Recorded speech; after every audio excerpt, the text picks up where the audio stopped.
Good day. The last 24 hours have been hours in which we have seen a further accelerating collapse of the Ukrainian defense lines right across Ukraine in every theater.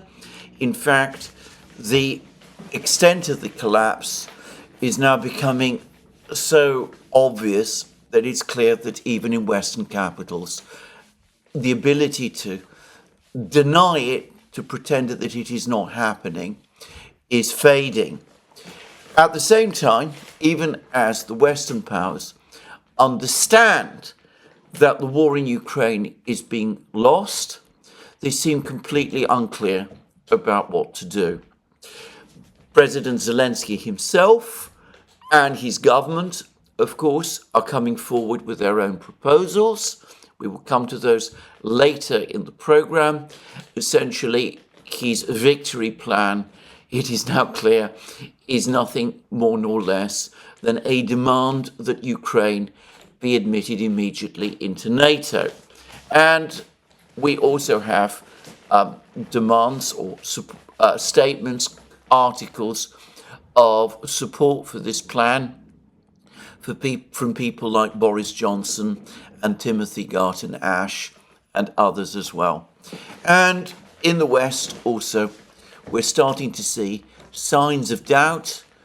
An extraordinary article in Politico finally acknowledging that perhaps the truth has not been told, that the media in the West has failed to report accurately about the situation, and that the same pattern that was seen prior to the disastrous Iraq war of 2003, where the media repeated and amplified claims from the administration and the British government that turned out to be untrue, has repeated itself in the case of Ukraine, only, I would add, with immeasurably more severe consequences than what we saw in the conflict with Iraq. So clearly an important 24 hours, and it's going to be difficult to do justice to all of this in a single program, though I'm going to try. But let me first of all begin with the news on the battlefronts, and I do so because ultimately it is the situation on the battlefronts that is governing the entire situation. Now, the first thing to say is that we have exactly what I said previously, growing information about a military collapse on every part of the front lines. I think the word collapse on the part of what the Ukrainians are doing is not an understatement. We will see that they're attacking in one, or attempting to attack, in one location, which is in the Glushkovo area of Kursk, but even there, things are not going well for them. But anyway, let's also make a further point about the events of the last 24 hours, because it turns out that the Russians carried out another major missile and drone strike right across Ukraine. I have no idea how many cruise missiles were used. I have no idea how many drones were used. But the extraordinary thing is that this entire missile strike, this entire huge drone strike, which apparently took place, and about which I know because the Russian Ministry of Defense is telling us about it, well, this apparently has gone basically unreported in the Western media, on the part of the Ukrainians, even on Russian telegram channels.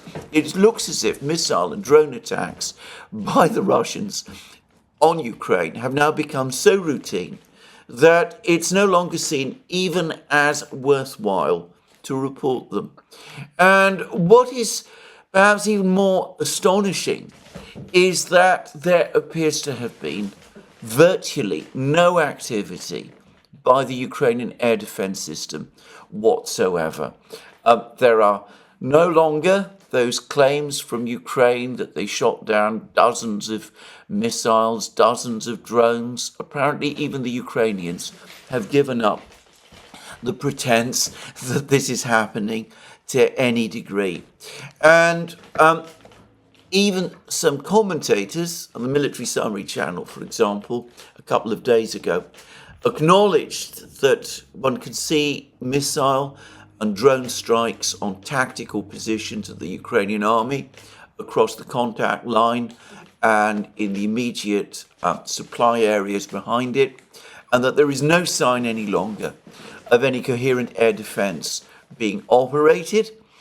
And again, one does wonder what has happened to all the Patriot missiles, the Iris-Ts, all of those. They seem to be present in the form of their absence. Either Ukraine has run out of Patriot and Iris-T missiles, or its supplies have been destroyed, or alternatively, it has so few now that it is obliged to husband them to prepare for, well, one wonders what exactly.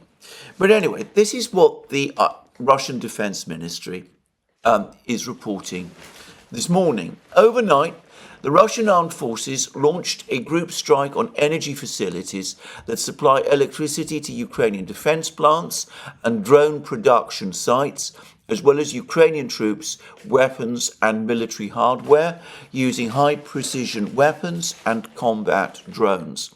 Operational tactical aircraft, drones, missile troops and artillery from Russian battle groups wiped out 2 depots for missiles and artillery weapons and struck a bunker carrying Western-made projectiles and ammunition supplies to the Kiev regime, as well as concentrations of enemy troops and military equipment in 153 areas.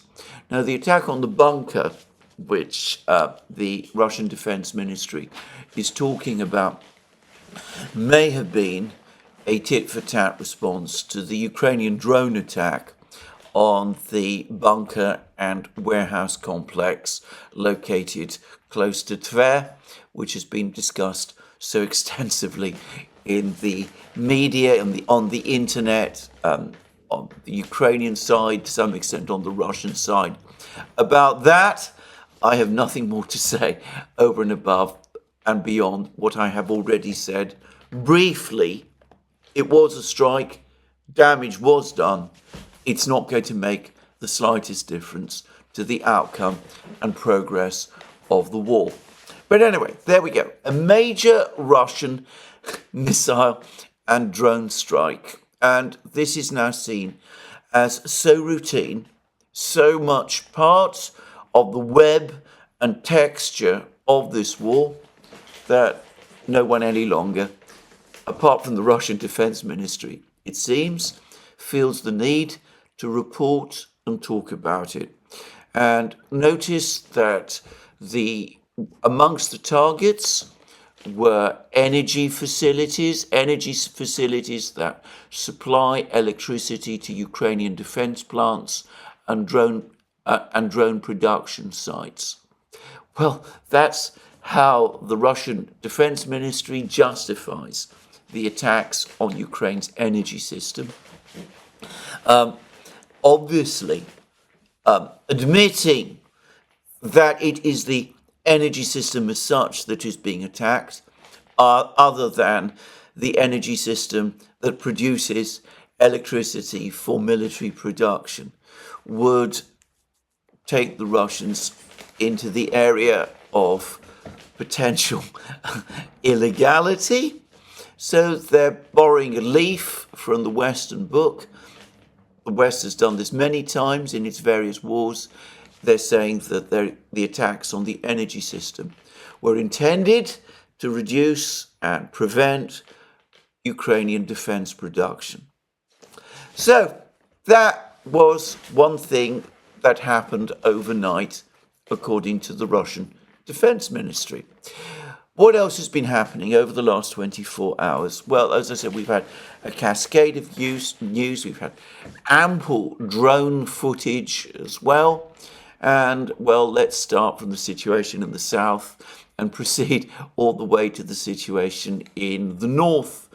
It looks as if the Russians are in the process of conducting a major offensive in the Vuhledar area. And interestingly, they do not seem to be aiming to storm Vuhledar directly, which is understandable. It's heavily fortified. It's full of tall buildings. It dominates the surrounding landscape. So it'd be a difficult place to conduct an all-out assault against. What they seem to be in the process of doing is that they are advancing in ways that are clearly intended to surround Vuhledar. And as I've discussed in previous programs, it looks as if they are now in control of coal mine South Donbass number 3, which is located to the northwest of Vodyane village that the Russians captured a short time ago. The Russians have been bombing heavily the village of Bogoyavlenka, which is the main supply place. And we now have reports that the Russians have crossed the Kaslagach River near the village of Prestichество, which they captured a short time ago. This is to the west of Vuhledar, along the main road from the town of Pavlivka that the Russians captured in the winter of 2023. And the Russians appear to be pushing north towards another village, Novoukrainka, but they also seem to be moving towards the road leading from Bogoyavlenka to Vuhledar. And of course, if this road is cut, the supply lines to Vuhledar are also cut, and the garrison in Vuhledar is no longer going to receive supplies. I suspect that the Russians will want to capture Novoukrainka fairly soon, and film of the Russians destroying a Ukrainian tank in the fields relatively close to this area, and of Russian soldiers capturing the tank crew, by the way, to my mind, also confirm reports that have been appearing in various places that the Russians already also control the village of Zolota Niva, which is located along the same high road from Prichistivka. This entire area, this whole area that we're talking about around Vuhledar, has been the target of exceptionally heavy Russian bombing and artillery strikes over the last couple of days. Vuhledar itself is being relentlessly bombed. I've seen film in which one sees the flashes all over Vuhledar as the bombs fall. It's dramatic and terrifying, and one must think about the men who are trapped under this rain of bombs. But anyway, the bombing of Vuhledar is intense, and my own personal view, and I've said this previously, is that the Ukrainians have missed the chance to withdraw their garrison from Vuhledar in circumstances where this could have been done in ways that most of them would have allowed most of them to survive. Perhaps a withdrawal from Vuhledar will take place at some point over the next couple of days.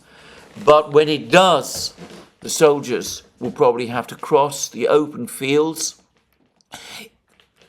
dominated by Russian drones and artillery, with Russian military units operating all over this territory.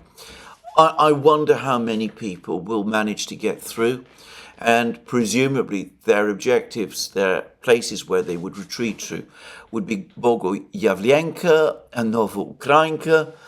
But as these two locations, these two villages, are likely to be themselves under attack from the Russians very soon. I wonder whether even those places any longer represent a safe haven. So an appalling picture, one where the Ukrainians ought to have pulled back weeks ago, in my opinion. They've delayed it to this point, probably because, as I said, Vuhledar has achieved almost mythological importance as a symbol of resistance in Ukraine. And the result is that the lives of brave men are going to be sacrificed, to my mind, for no discernible military purpose. Anyway, that's Vuhledar. Elsewhere, the situation is now also becoming almost equally appalling. And the other area where the Russians have been storming, another area where the Russians have now been carrying out a relentless storming operation is the area around Kurakhovo and the reservoir around Kurakhovo. And here it's important to say that two Russian military groups, army groups, are working together. One is the force that captured Marinka, Georgievka, and Krasnogorovka.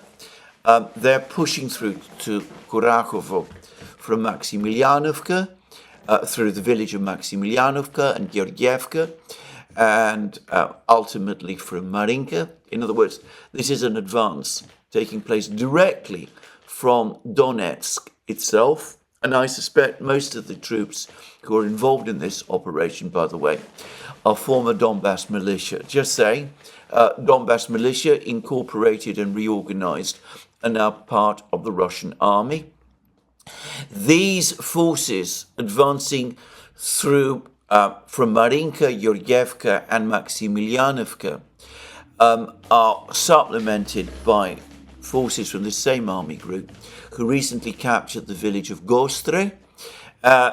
Apparently, they've stormed a prison building, Selidovo Penitentiary. The name is misleading because it's clearly closer to Kurakhovo than it is to Selidovo. Selidovo is some distance to the north. We'll get to Selidovo shortly.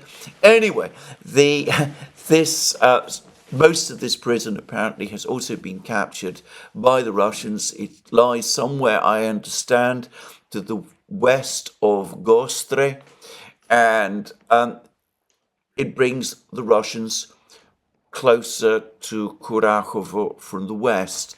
The Russians are also pushing towards Kurakhovo from the north. They have recently, as we said, captured Ukrainsk. That is, by the way, conclusively confirmed. We are getting multiple reports now that the Russians have reached and possibly captured around half of the town of Girnik. Some call it the Russians call it Gornyak. The Russians are likely also advancing southwards from the other village of Zelanye Pershe, the village that they captured a short time ago, Zelanye Pershe. They're probably moving towards Zelanye Drucha. Once the Russians have captured Girnik, they will be located in positions where they can attack 3 villages or 4 villages: Kurakhivka, Zoryanye, Alexandropil, and Vovchenka. They can attack them from 2 directions, from Gostre in the south and from Girnik and Zelanye Drucha in the north. Any Ukrainian troops who try to hold their positions in these 4 villages, which form, if you like, the outer suburbs of Kurakhovo, and which lie close to the banks of the Kurakhovo reservoir.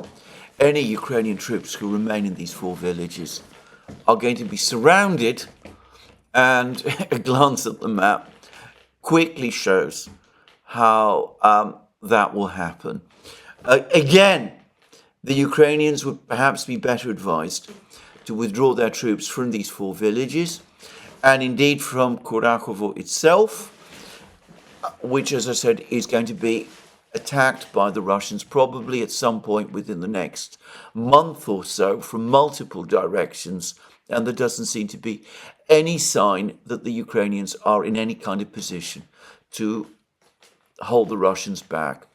So let's now move to the Selidovo area, where we've got news that the Russians, having captured Ukrainsk, have cut the road south, leading south from Selidovo to this village of Tsukurinye.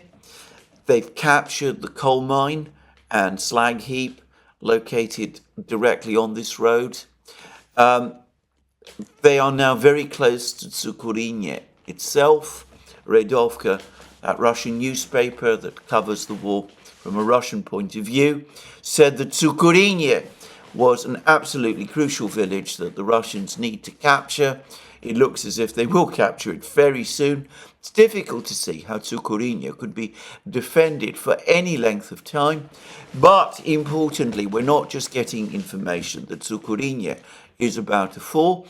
It looks as if Russian troops from Mikhailivka, this is a village and coal mine located immediately to the east of Selidovo, which the Russians captured a short time ago, and presumably also advancing northward from Ukrainsk, that they've now resumed their offensive in Selidovo. As I said yesterday and the day before, an article in Ukrainska Pravda, Ukrainian newspaper, suggested that the Russians also control the Selidovo coal mine and slag heap immediately to the north of Selidovo. It looks like the whole eastern area of Selidovo is about to fall to the Russians and fall to the Russians very quickly, bringing the Russians back in the central area of Selidovo, which they briefly reached about 2 weeks ago, but then pulled back from. So it looks as if the whole Selidovo situation is once again becoming critical.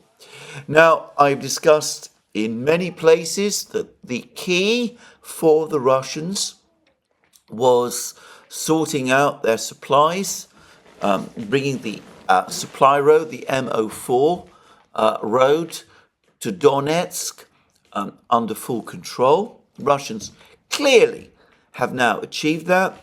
Probably the road was in poor condition and might have been damaged, and for all I know, the Ukrainians mined it before they retreated from it. The Russians now control all the stretches of the road up to the Selidovo area, and that means that they're able to send their supplies up this road. They've sorted out their logistic issues, and that doubtless explains this renewed burst of Russian activity. Why Ukrainsk, Girnik, these places are being attacked by the other army group of forces center, the one commanded by General Mordvichev. It's the different army group from the one that's pushing towards Kurakhovo, from Krasnogorovka and Marinka. Anyway, this army group, General Mordvichev's, is now being obviously supplied through this road, and we can see that the Russians, having sorted out their supply issues, are now able rapidly to move forward, capture places like the coal mine west of Ukrainsk, probably Tsukurinye itself, very soon, and clear up in Selidovo as well. And once the Russians control Selidovo, they will be in a position to move further up the road and start moving northwards towards Pokrovsk itself along this road. They have various villages that they need to gain control of further north along this road. Places like Suchy Yar, Lysivka, Dachenske, which lie to the west of Novogrodivka. There is now no longer any dispute, as far as I can see, that the Russians control Novogrodivka securely, that they control both of the slag heaps and coal mines to the north of Novogrodivka. There are still some who claim that the Russians have not yet managed to gain control of the coal mine and slag heap to the west of Novogrodivka. All I will say about that is that if they haven't done so yet, they will do so very soon. Certainly they will after Selidovo falls. And anyway, the point is that there have been reports that the Russians have been pushing westwards from Novogrodivka to these villages of Suchy Yar and Lysivka from some time. There's even been claims that the Russians have captured these two villages, that is perhaps premature. But the point is that once Selidovo falls, all three of these villages, Suchy Yar, Lysivka, Dachenska, will fall very fast because the Russians will be able to attack them from two directions, from the south, along the road, and from the east, from Novogrodivka. And that will bring the Russians closer still to Pokrovsk, which, as I discussed in a recent program, the Russians are now systematically and relentlessly shelling. And if we're talking about the situation to the west, to the west of Novogrodivka, there is now conclusive and indisputable proof, photographic and film evidence and all of that the Russians are in firm control of the village of Kurakhovo Yar. There are still arguments and disputes about whether the Russians control two villages to the north, Krasny Yar and Mykolaievka. I don't think there's any serious doubt any longer that the Russians do also control Grodivka, which lies on the main road to the Pokrovsk suburb of Mirnograd. The Russians almost certainly, the Russians do control Grodivka. They appear to control, according to Ukrainian maps, DS and the others, stretches of the fields leading west from Grodivka all the way up to Mykolaievka itself. If the Russians do not control Krasny Yar and Mykolaievka, well, I have no doubt that they will control them very quickly at some point within the next couple of days. We are seeing an accelerating collapse in the Vuhledar, Kurakhovo and Pokrovsk areas. And let me repeat again a point I have made in several places now.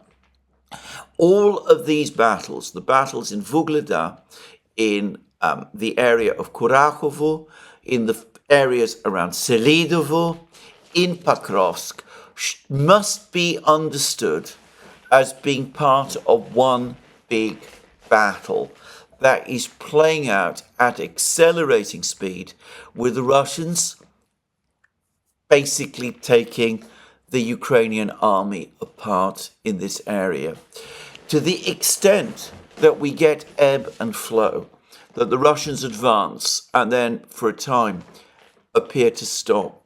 The reason, in my opinion, is not because of Ukrainian resistance. That article in Ukrainska Pravda demonstrated how disorganized and chaotic and weak the Ukrainian resistance in all of these places is. It is because the Russian advance has been so rapid that the Russians have, in some places, run ahead of their supply lines and have had to pause as they sort out their logistic problems. With the road from Donetsk now under their control, at least the stretch up to Selidovo, many of those logistic problems have now been solved, and that is why we're seeing this renewed burst of activity.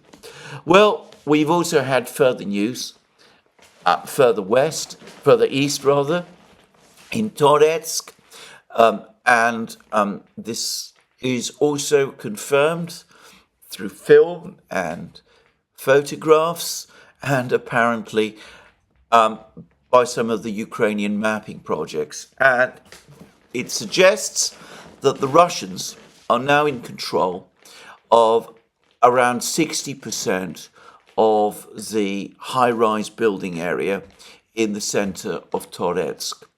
And it looks as if the Russians are bringing the whole of this high-rise area, some call it the citadel in Toretsk, that they're bringing it under their control extremely fast. I'm going to make a guess here that one of the reasons why the Russians are able to move so quickly in the Toretsk area is not only because the Ukrainians are disorganized and under-equipped and relatively few in number as they are everywhere else, but also because the important city of Gorlovka, which is under Russian control and has been under Russian control ever since the 2014 fighting, is located very nearby, so that the Russians have no significant logistical or supply problems in the Toretsk area. Anyway, the Russians appear to have captured this territory, most of this territory, the high-rise building area. Once they have captured it in fully, Toretsk will effectively be cut in two. There are fortified positions in various parts of Toretsk that the Ukrainians could still hold out from. There is another coal mine and slag heap located to the northeast, for example. But the Ukrainian defenses in Toretsk will become fragmented, and the Ukrainians run the risk, if they try to hold on in Toretsk, that their forces could be picked off by the Russians one by one, and that several of their troops in the Toretsk area could find themselves once again encircled and in mini cauldrons, and that they will suffer heavy losses if they allow that to happen. By the way, and for the record, just as I understand that most of the fighting in the Krasnogorovka area, in the Russian troops that are pushing through Maximilianovka and which have captured Gostre, are former Donetsk militia reorganized into as part of the Russian army. I understand that the same is true of the Russian forces that have been fighting in Toretsk. I understand that, again, they are mostly former Donbass militia. And just to make it clear, because I've said many things about these fighters before, whatever their difficulties in coordination in terms of the big sweeping offensives, such as the one that General Mordvichev has conducted, as he's pushed the Russian army west from Avdiivka, as he's captured Ocheretino and pushed west towards Pokrovsk. Whatever problems with that kind of coordination that the Donbass militia units have, in terms of urban fighting, fighting in cities, they absolutely come into their own. In that kind of fighting, they are exemplary and extremely tough fighters. Anyway, that's the Toretsk situation.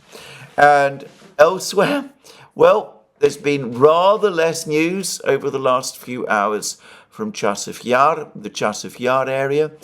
There's a report from the Russians today that the Ukrainians have withdrawn finally from the village of Andreevka. Actually, it's not even a village, tiny hamlet located to the south of Klashevka. When it was captured by the Ukrainians during the summer fighting last year, I remember that there was an enormous amount of cheering about this in the Western media. It was presented as some extraordinary victory. It's actually a tiny place made up of a few small farm buildings. What the Ukrainians have been doing, trying to hold out there, even as the whole front line collapses everywhere else, in all of the areas around Klashevka and further south, I have absolutely no idea. But anyway, the Ukrainians, it seems, have finally pulled their forces out of Andreevka, or rather the ruins of Andreevka, which have passed completely under Russian control. The Russians have crossed the Seversky Donetsk aqueduct south of Chasiv Yar. They have crossed the Seversky Donetsk aqueduct north of Chasiv Yar. Chasiv Yar has been taken into pincers, and again, there is film and geolocation of Russian troops now at the western end of the central area of Chasiv Yar.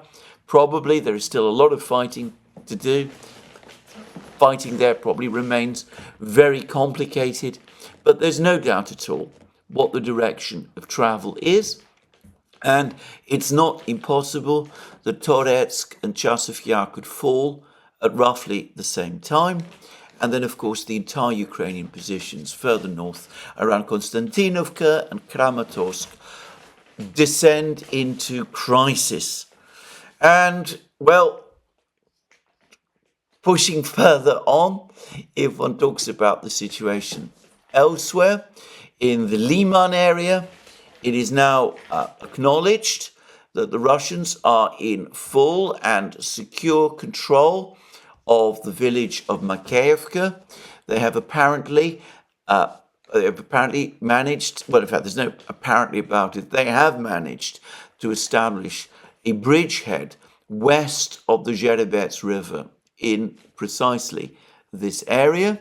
They're said to be pushing south from Makeyevka towards the village of Nevska, and beyond Nevska is the village of Novosadovye, and then beyond Novosadovye there is the village of Tierny, where there was all that fighting in the spring of this year, and where the Ukrainians were supposed to have won a victory. I was always skeptical about that, to the extent that they possibly did win a victory. We can now see how ephemeral that victory has turned out to be.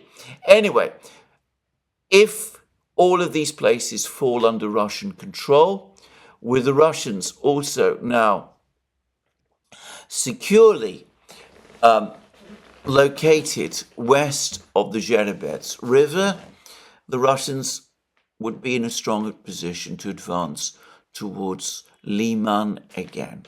And Lyman they briefly occupied in the summer of 2022, and it's entirely plausible that in a few months' time, perhaps by the end of the year, they will be in control of it again.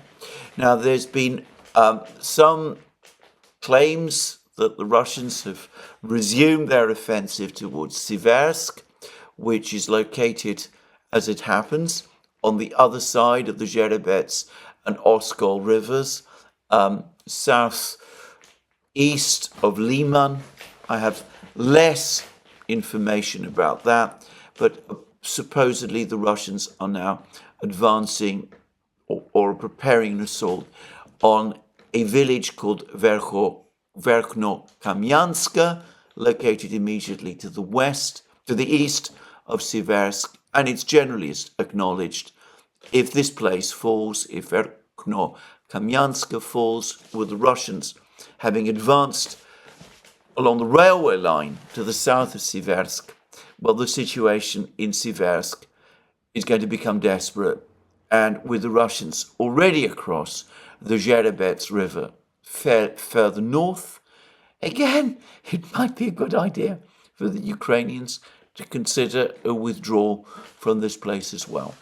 Lastly, in terms of what might call the old front line, there's apparently been a lot more fighting going on in the village of Petropavlivka, located immediately to the east rather, of Kupiansk. The Russians now securely control the village of Sinkovka, north of Petropavlivka, and they have apparently expanded very substantially the territory that they control around the village of Pishanye, which is located immediately to the south.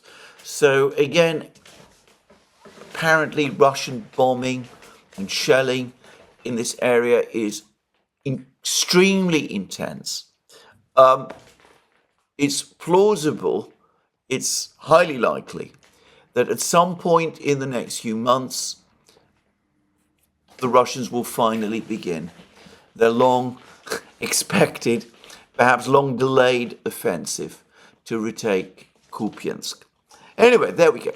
Now, lastly, we turn to the Kursk battlefield, the place all the way up north in Russia itself, where the Ukrainians are fighting Group of Forces North. Now, Group of Forces North claim that they are continuing their offensive in the Kursk area. They claim that they have advanced another 600 meters, which, by the way, would be their smallest advance since the Russian counteroffensive in the Kursk area began. But there might be a plausible explanation for that, in that the Russians have advanced so far, so fast, that they're now coming up against the places where the Ukrainians are most concentrated, and that the amount of territory that the Russians have captured means that because the Ukrainians are bottled up in an ever smaller pocket, that in turn means that there is less scope for a rapid advance in this area. Anyway, suffice to say that yesterday I noticed that Radovka, again the Russian newspaper, spoke of Lyubimovka, this village that the Russians reached some days ago, that Lyubimovka has now fallen to the Russians and is under full Russian control. There are also reports that the Russians have now reached the village of Sverdlikovo, which is located to the northwest of Sudzha. The distance from Sverdlikovo to Sudzha is relatively small. And of course, Sverdlikovo is located right on the Ukrainian border. And the Russians, we had all kinds of reports a couple of days ago that the Russians had begun an attack on Plekhovo, having captured the village of Borki immediately to the east. And of course, if the Russians capture Plekhovo, which is the main Ukrainian position directly south of Sudzha, then the Russians will be, I'm guessing, within very easy artillery and drone range of the main road from Sumy in Ukraine to Sudzha. And at that point, if the Russians capture Plekhovo and capture Sverdlikovo, one can start to speak not just of a pocket, not just of the enclave, the Ukrainian enclave in Kursk region being reduced to a pocket, but of the beginning of a cauldron. And if the Russians are indeed in control of Lyubimovka, then it is highly likely that any Ukrainian troops located in the northern part of this pocket, in places like north of Korenovo, for example, that they're already at very, very serious risk of being cut off. So we're starting to get a sense that the Ukrainian troops in Kursk are on the brink of a major operational crisis. My own view, I've expressed it many times in many programs, was that the Kursk operation was an act of folly. It was quite possibly a trap. My source has repeatedly told me so, and everything I've seen suggests that he might very well have been right, that it was a trap, that it was massive act of folly and a huge mistake, that the operation effectively failed after the first 5 days when the Ukrainians failed to capture the Kursk nuclear power plant, which was indisputably, in my opinion, their objective. The only important position in this area that it would have been worthwhile for the Ukrainians to capture, that the Ukrainians should have withdrawn their forces from Kursk as soon as it became clear that the offensive had failed. Of course, the Ukrainians didn't do that. Zelensky's personal prestige seems to be tied up with all of this, and the result is that the Ukrainian troops in Kursk region are now at very real risk of being completely cut off, even as the autumn rains start to close in and as internal movement within the Kursk pocket becomes incredibly difficult, with the ground turning soft and with the Russians able to attack any vehicles, any Ukrainian vehicles that are moving along the various paved roads, which are, by the way, fairly small. Now, the Ukrainians, for their part, have tried to solve this problem, if that's the right word, by conducting an operation, an offensive towards the village of Glushkovo, which is to the west of the area where the Russians are conducting their advance. The theory, as I understand it, I don't really understand how this works at all, but the theory apparently is that if the Ukrainians can capture Glushkovo, that will cause a problem for the Russians on their west flank, and that supposedly will bring the entire Russian operation in what one might call the original Kursk pocket to a stop. I don't understand that myself, but anyway, that's the plan. The Ukrainians have launched attack after attack in this area, in this direction, without achieving anything up to now.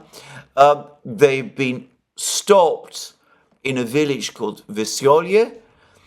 The latest reports, confirmed by Redovka, are that the Ukrainians have abandoned their attempts to launch a head-on attack on Veselye, that the Russian defenses there are too strong, and that they're now trying to outflank Veselye by advancing from the east, by outflanking Veselye from the east. And Redovka has provided a detailed and very analytical explanation of why they think this Ukrainian operation is going to fail. I'm not going to repeat it. I don't fully understand it myself. But anyway, I don't think this offensive towards Glushkovo is achieving anything except result in massive destruction of more Ukrainian armor and armored vehicles, which are now in desperately short supply, and heavy losses amongst Ukrainian troops. So I've given actually a very quick summary of the situation right across the battlefront. The key point is that everywhere things are going very badly wrong. I forgot to mention that Group of Forces North are saying that they made more progress, for example, in the central area of Volchansk, that they've captured another one of the big apartment buildings in the area of the high-rise buildings in Volchansk. And there are reports that the Russians, group of forces north, are in the process of capturing the village of Tikha, which is located at the eastern end of Volchansk. And if the Russians do capture Tikha, then it will put Ukrainian positions in Volchansk in jeopardy as well. The key point is that the Ukrainians are facing an operational crisis everywhere, right across their front lines, even as the Russians pound them with more drone and missile strikes, to which the Ukrainians have no answer. Now, yesterday I mentioned that there was rumors floating around the internet that Andrei Yermak, Zelensky's chief of staff, has said that the Ukrainians are basically at the end of their tether, that they can't keep on fighting for very much longer, and that the only way that they can turn the situation round is by enlarging the war, by escalating the war and getting the Western powers directly involved on their side. And I said that I'd been unable to find any direct quote from Yermak that said this. Well, I've now been able to identify the source of this comment, and it is from Resident, which is one of the Ukrainian Telegram channels. And they say this: our source in the office of the president said that Andrei Yermak believes the main task for Ukraine is to draw NATO into direct confrontation with Russia. This, he says, would allow our country to join the alliance and win the war. We have no alternative scenarios. Our reserves and equipment are at critical levels, and we cannot withstand a prolonged war. Therefore, we must seek ways to escalate the war and provoke the Kremlin. In other words, the only answer, the only solution for the Ukrainians, the only way they can turn things round is by joining NATO. And over the last few hours, we have had corroboration that even if Resident doesn't actually have a source in Zelensky's office, and that this information that they claimed to have received from Yermak is more their guess than reality. I don't know one way or the other. I actually think that the Resident does actually have sources. But anyway, whatever. The point is that we now have effectively proof that that is indeed Zelensky's victory plan. Zelensky's victory plan is to join NATO. And there have been articles that basically say as much, and they are coming from Western supporters of Ukraine. There was one, which is a very long article, which appeared in The Spectator, of which, by the way, he was the former editor, written by Boris Johnson. This article appeared, I think, about 5 days ago. I remember reading it at the time. It seemed to be completely disconnected from reality. But anyway, Boris Johnson outlined the victory plan, and I think this is the victory plan. He doesn't attribute it at this point to Zelensky himself, but Boris Johnson meets with Zelensky fairly regularly. I wouldn't be at all surprised if Boris Johnson has had a share in drafting this victory plan. Anyway, we're told what this victory plan is. Firstly, unrestricted lifting of all restrictions on use of missiles to strike against Russia. That's part one. Part two is more funding for Ukraine. And I discussed all this yesterday. I said that the $50 billion loan idea is now in serious trouble. There is now, Ursula von der Leyen is talking about a 35 billion euro loan from the European Union, which would be about $40 billion. I've said that she says that she's going to announce this loan, but of course the loan has to be approved by European parliaments, and this is far from being a foregone conclusion. And in the case of France, it's difficult to see how it will happen. But anyway, that isn't enough for Boris Johnson, because in this article in The Spectator, he is talking not about a $40 billion loan or a $50 billion loan. He wants $500 billion loan, or indeed, and he says this, even $1 trillion loan. Well, what's $1 trillion, I suppose, between friends? I'm surprised that he's so modest. Let's make it, well, why stop at 1 trillion? Why not go on to 5 or 10 or 50?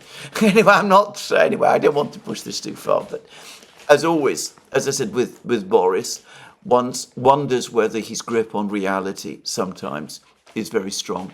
And then last but not least, he says that Ukraine must join NATO immediately. It must join it now.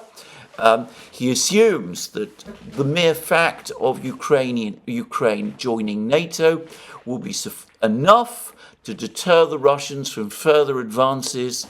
And he says that, that's the way of telling the Russians that's it. They can't think of spheres of influence or empires or near abroads or anything of that kind. It's enough in itself. That will end the war, supposedly. The mere fact of joining NATO will be sufficient. And, then at that point, victory will have been achieved. And it won't just be a victory, but with Ukraine in NATO, something can then be organized, presumably, to expel the Russians from the rest of Ukraine, including Crimea, that they still control. And that seems to me to correspond pretty closely with Zelensky's plan. Now, another advocate of this plan, and it's clearly the same plan, which tells us that the plan does indeed exist, and that we are talking about an actual plan, or at least a proposal from Zelensky.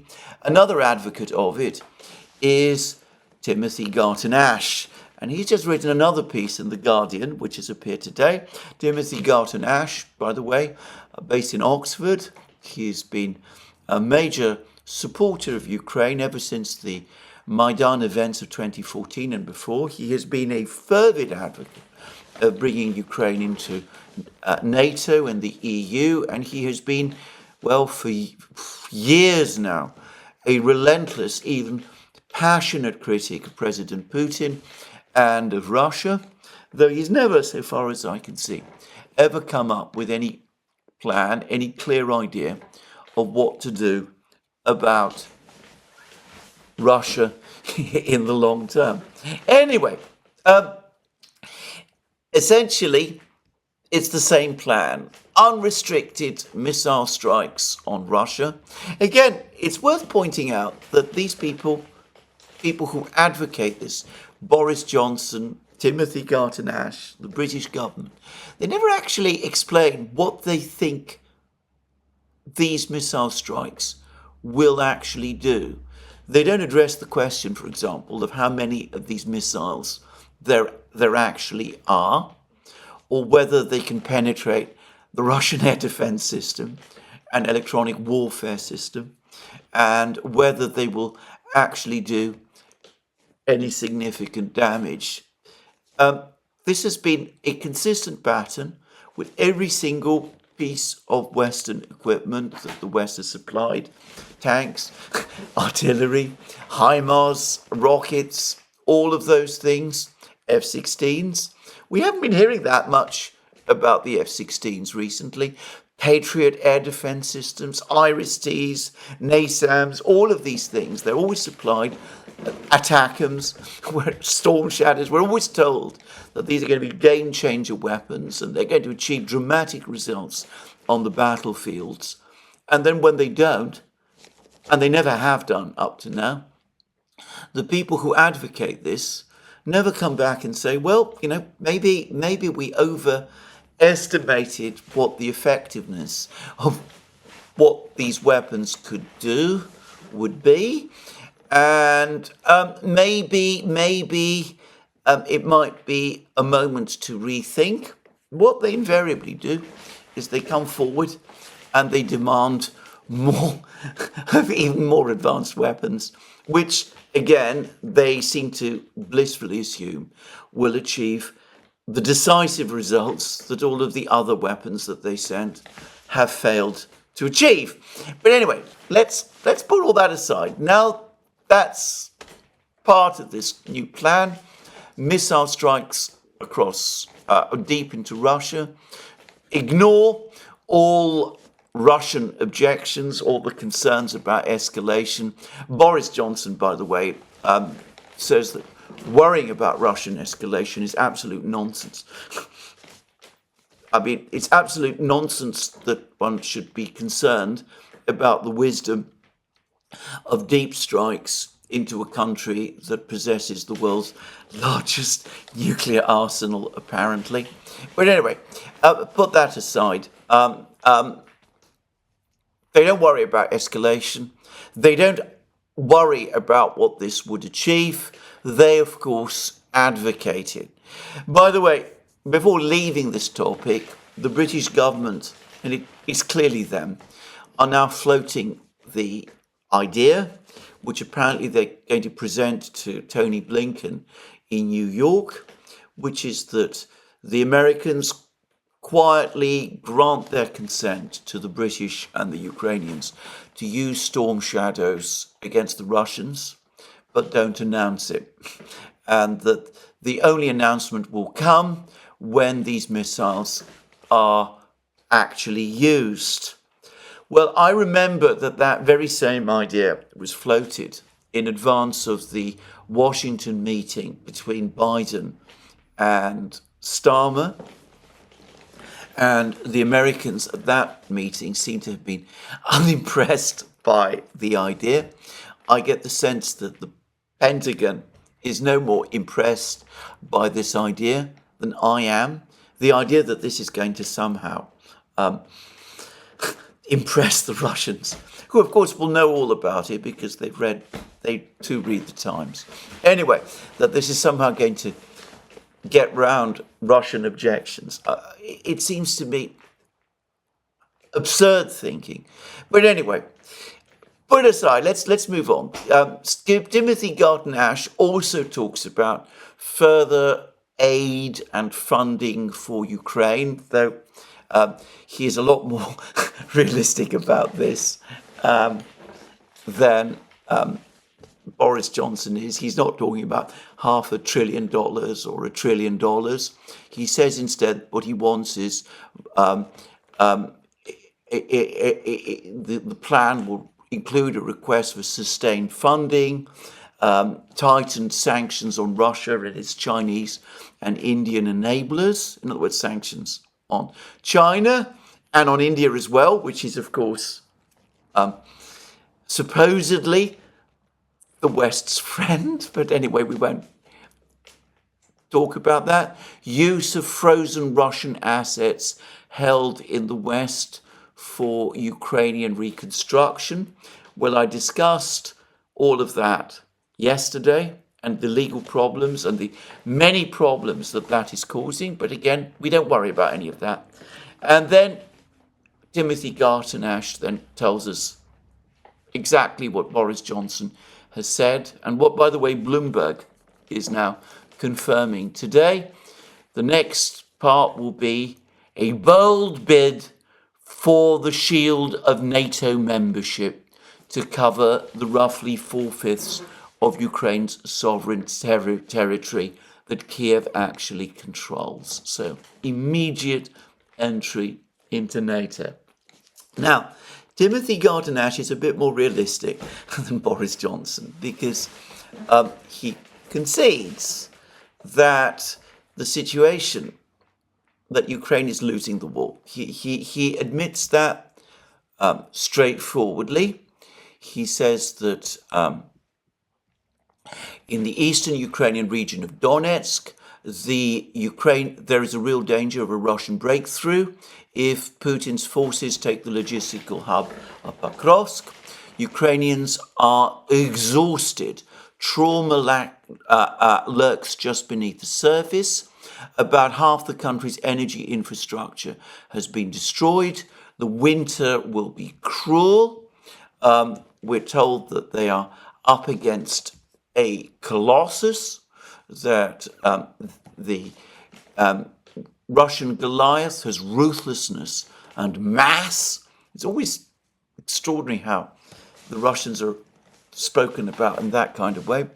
Intelligence and sophisticated ability to conduct military operations never seems to arise. And then Timothy Garton-Ash tells us that in order to turn this situation round, well, the Ukrainians have somehow to win. Seeing all this, Ukrainian leaders are making a new pitch, having for 2 years talked only of total victory, defined as recovering all the country's territory in the frontiers of 1991, including Crimea and Donbass. They now speak of reaching a position where Ukraine can negotiate from strength. Unlike many in the West, however, they understand that the only way to get there is to turn the tide on the battlefield, to knock Goliath sharply back on his heels, if not his arse. The insight is crucial. I find that, by the way, absolutely astonishing. It seems to me that what Timothy Garton-Ash is saying is that in order for Ukraine to win the war, Ukraine must somehow start winning the war. I mean, that's how it reads to me. And we're told that this is a case of crucial insight. I could find other words, but I'm not going to say what they are.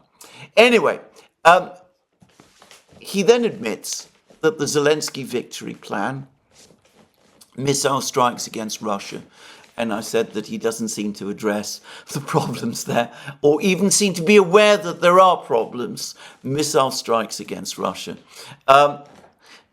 Further funding, and we've seen the difficulties that there are with further funding, and immediate NATO entry. He admits that these do run into two problems. One is the pusillanimous nature, supposedly, of President Biden and of his national security advisor, Jake Sullivan, about which he says a huge amount, none of which I'm going to waste any time on. Then he comes to the crucial point. He then goes on to say this: second, even if the US and its allies did all of this, would it produce an effect such that Putin's generals would tell Putin that he's losing? How exactly would that be achieved? By targeting Russia's own energy infrastructure? In other words, presumably, some kind of massive Russian, rather NATO operation right across Russia to destroy Russia's energy infrastructure. In other words, Timothy Garton-Ash has at least enough connection to reality to see the obvious problem, that none of these things that are being suggested in themselves change the situation. Why, for example, would it cause the Russians to stop if NATO were to announce tomorrow that Ukraine had become a member state of NATO. By the way, that isn't going to happen. But why in and of itself would that cause the Russians to stop? Would it not be more likely to provoke the Russians, given that the whole purpose of the special military operation is to stop Ukraine joining NATO? The mere fact of Ukraine being in NATO, an announcement to that effect, does not in itself change the military balance in Ukraine. The Russians have an overwhelming advantage. Even Timothy Garton Ash says as much. They are the Goliath that is grinding the Ukrainian David down. Ultimately, the only way that this could be stopped, or at least so Timothy Garton Ash and people like him who advocate this seem to acknowledge, is if there is an announcement that Ukraine is a part of NATO, and NATO then announces that since Ukraine is a part of NATO, if Russia continues the war, then NATO will directly intervene in the war in order to stop the Russians and perhaps push them back. In other words, NATO would have to threaten World War III. Now, the Russians, of course, might, in fact probably would, construe that as a bluff. What if they call the bluff? In that case, Article 5 of the Washington Treaty would be exposed as a dead letter, and NATO would collapse. Alternatively, if NATO were to go to war to stop the Russians, it would be engaging in a direct confrontation against the Russian army, which is, of course, an immensely powerful force. NATO's military commander, General Cavalli, has now made more statements in which he said that Russia today has a bigger and better army than it did in 2022. The entire plan to weaken Russia by supporting Ukraine has failed. General Cavalli, on the contrary, acknowledges that the Russian military today is bigger and better than it was in 2022. Does NATO really want to risk an armed confrontation with this military colossus on Ukrainian territory? And how would it prevent nuclear weapons being used in that case? Would it not, in fact, be all but inevitable that at some point nuclear weapons would be used? After all, it was President Biden himself back in 2022, immediately after the special military operation began, who said that any scenario in which American soldiers were fighting Russian soldiers would be World War III, and that must not happen. So, this whole plan rests on a bluff that the Russians would back down if Ukraine were to enter NATO,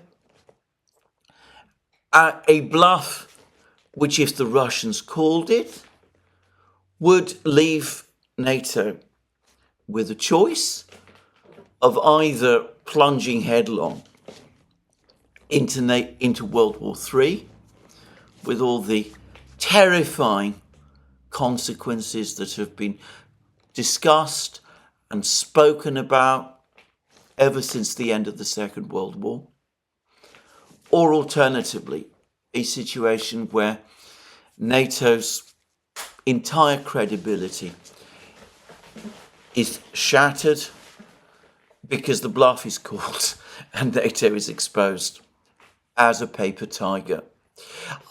I have to say that this whole plan seems to me to be ludicrous. It assumes that the Russians are bluffing, when in fact it is the West which, in that case, would be bluffing, except that in that kind of situation, it would run the most incredibly high risks if that bluff were called. I cannot for the life of me imagine that most NATO member states, including first and foremost the United States, will agree to this plan.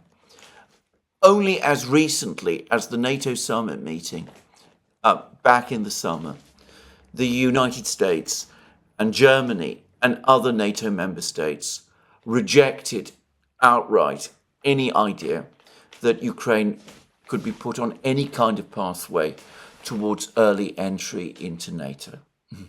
So, given that this is so, I think it is all but impossible to believe that the United States and other NATO countries would be doing that just a few months later,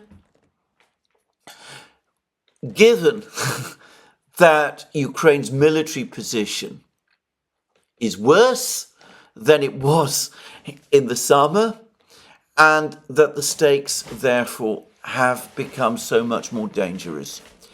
Even Jens Stoltenberg, NATO's ultra-hawkish Secretary General, has repeatedly said that in order for Ukraine to enter NATO, it must first win the war. I cannot imagine that the Pentagon, the many sane people who are still to be found in the US government, yes, there are many, I'm not saying that they are necessarily the only ones. There are lots of other people who, well, one might question how sane they actually are, but I cannot imagine that the United States, having taken that firm position, and many of the European governments, and remember, all NATO member states, including countries like Hungary, would have to agree to this. I cannot imagine that they would agree to an idea of this kind. Anyway, there we are. That, it seems to me, is Zelensky's plan. Now, the former Ukrainian Prosecutor General, Yuri Lutsenko, has now come forward and has made the same comments that I made in my program yesterday, that Zelensky's plan is so obviously unworkable that perhaps the real purpose behind it is to get the Americans and the Western powers to reject it, and then to turn round and tell the Ukrainian people, the West has betrayed us, we cannot win, we must therefore come to terms with the Russians, accepting the bitter cup of defeat. I have to say, I have seen no indication that the political forces in Kiev are prepared to do any such thing. However, it's worth saying that the political situation in Kiev is starting to look, again, very unstable.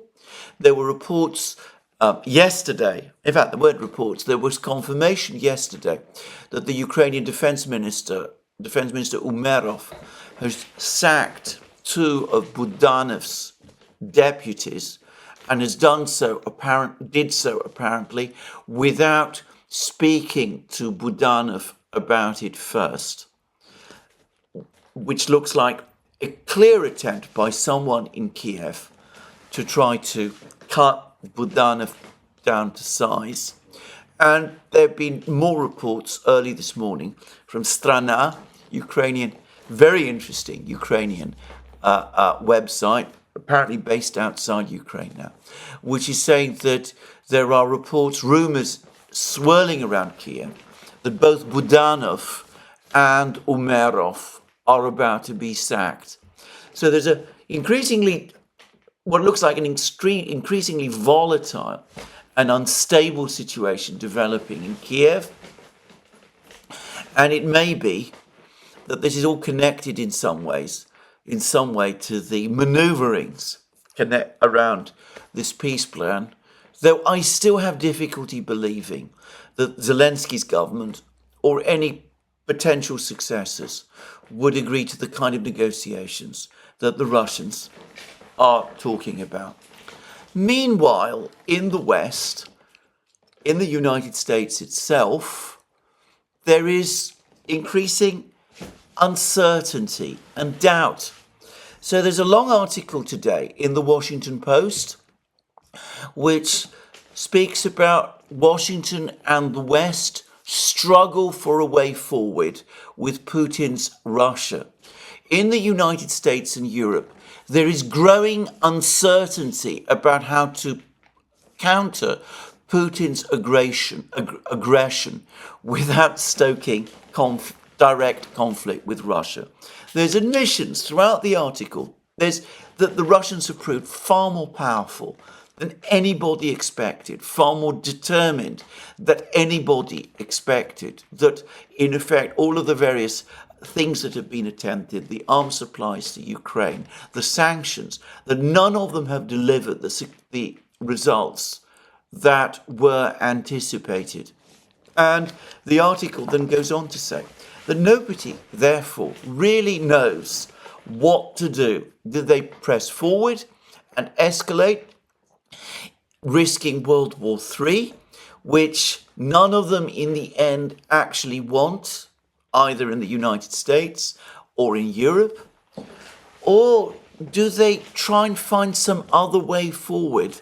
And the article goes into enormous detail about somehow returning to the policy of containment that was used supposedly against the Soviet Union during the Cold War, and which, by the way, also supposedly led to its collapse. By the way, I ought to say that, in my opinion, the collapse of the Soviet Union had nothing to do with Western containment.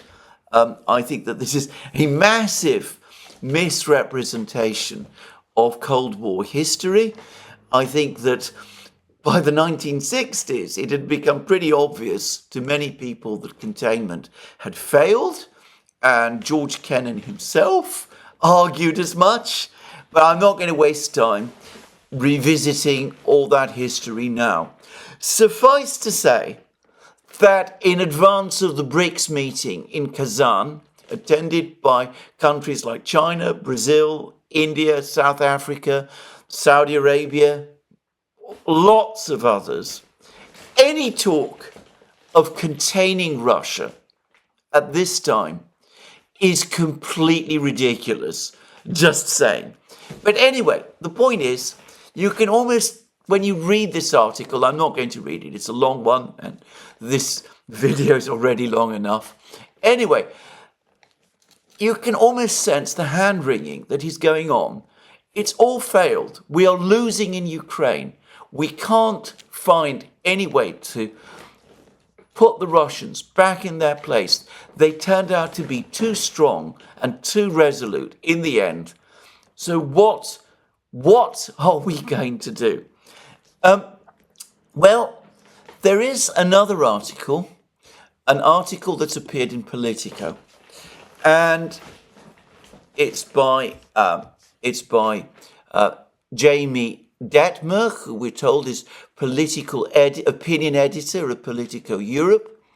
And Detmer asks those questions which should have been asked long ago. Are we asking enough hard questions about Ukraine?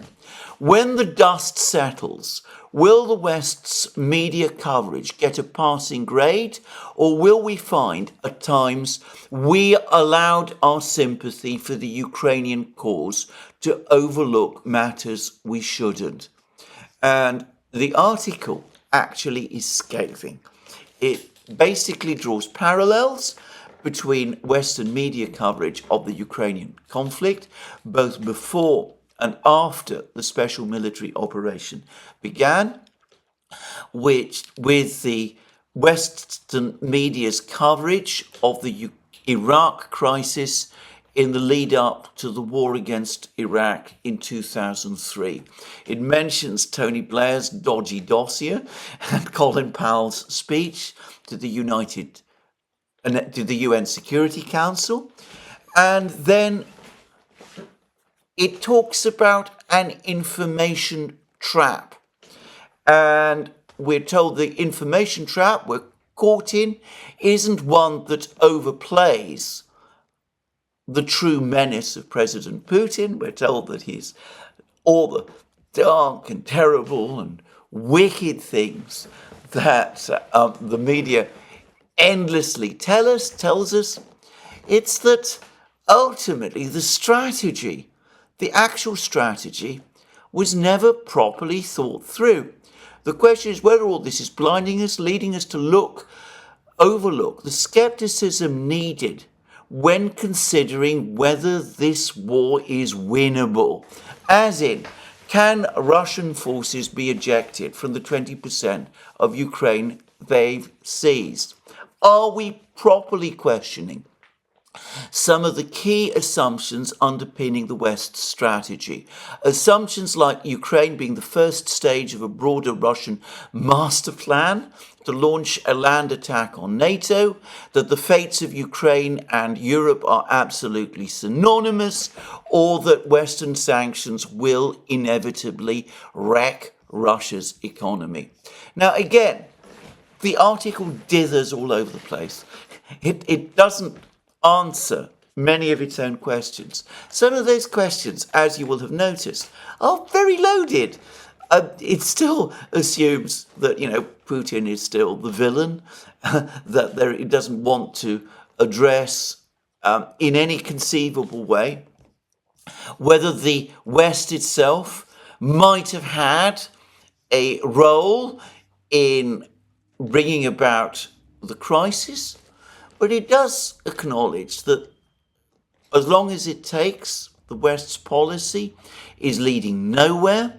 And it goes on to say, at the moment, few Western leaders are publicly suggesting that the way things are going is hopeless, with no real end game in sight, and can no longer continue in this way. He admits, look, notice the word hopeless. I get the sense that he understands, even if he can't quite admit, that the war is being lost and that the West has no strategy, no idea as to how to deal with it. And there we are. At least these questions, that question is being asked now.